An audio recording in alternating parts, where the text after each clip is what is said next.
getting bitten by a dog when you're a little kid, or having a bad breakup, or getting fired from a job that you truly love unexpectedly. So look, sometimes life throws us curveballs, right? It can be super stressful. It can really discourage us. It can really make us feel like we don't have any hope for a better outcome in the future. I'm making this video for you today because I want you to know that you can influence a positive outcome in your life, even after you've been through something really stressful or disappointing that really discouraged you.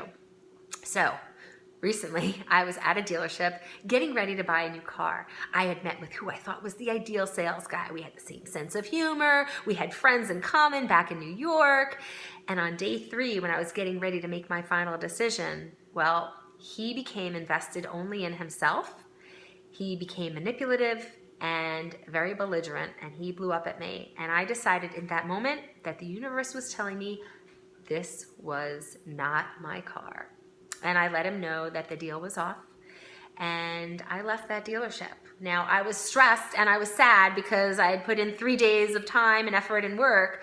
But the truth is, when we are directed like that away from a situation, it is an opportunity for us to take some inventory on why. So I did.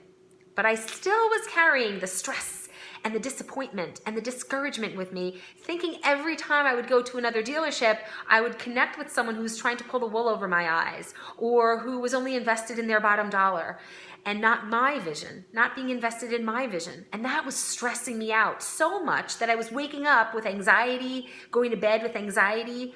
And if you've ever dealt with a situation that was super stressful, you get to see how your emotions can start triggering physical responses in your body. And I didn't want this to continue. I knew this wasn't healthy for me. And so I focused on something different. I focused on the ideal salesperson I wanted to attract, how fun they would be to connect with, how invested in my vision of my new car they would be, how supportive they would be in helping me make the best decision for myself, and how cool, calm, and collected they would be and not pushy throughout the process. Well, I walked into a dealership that day, on this particular day when I was driving by, and I stopped and walked in and attracted the ideal sales guy. He was super chill and relaxed. He asked me what I was looking for. I felt in the moment he was completely invested in finding what I wanted to drive away with. And we found a car on the lot that did fit my description. But while he was getting those keys, out of the corner of my eye, I spotted a sportier and sexier vehicle that I had test driven once before, but for whatever reason, I felt like it was too claustrophobic. But on that day, I walked over to that car and opened the door and sat inside, and I felt, wow, this is super spacious. I wonder what was going on with me the other day when I test drove this, and I didn't feel right. Well, I guess we can chalk it up to energy, and we can chalk it up to me being in a different state of mind, because that particular car felt like my jam. It felt super efficient. It felt more useful and practical. But when he came back over and we looked at the sticker price, it was out of my budget. So he said, without me even asking, that he would do his best to make sure it could get down to my price range, because they were extending a 4th of July special. So he went into his boss's office and he came back and he offered me a price in my right mind I would have never, ever asked for.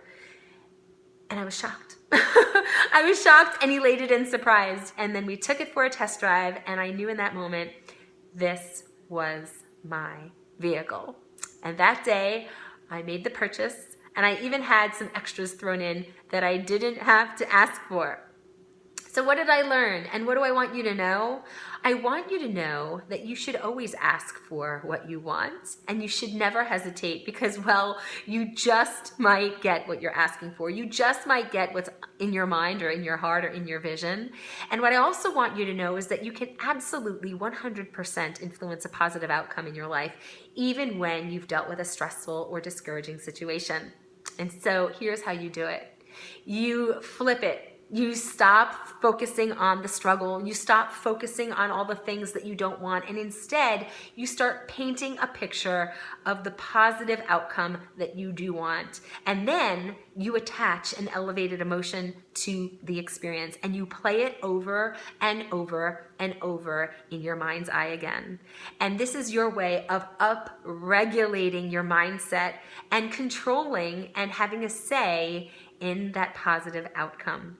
Now, I know I manifested this most amazing car salesman, and I manifested the brand new car in the color I wanted, and it was all in my hands. So no matter what you're going through, no matter what struggle, what sense of discouragement you might be feeling, no matter what stress or sadness or even anger you might be feeling in this moment, I want you to know that you can use this exercise to literally influence a positive outcome in your life, because I did.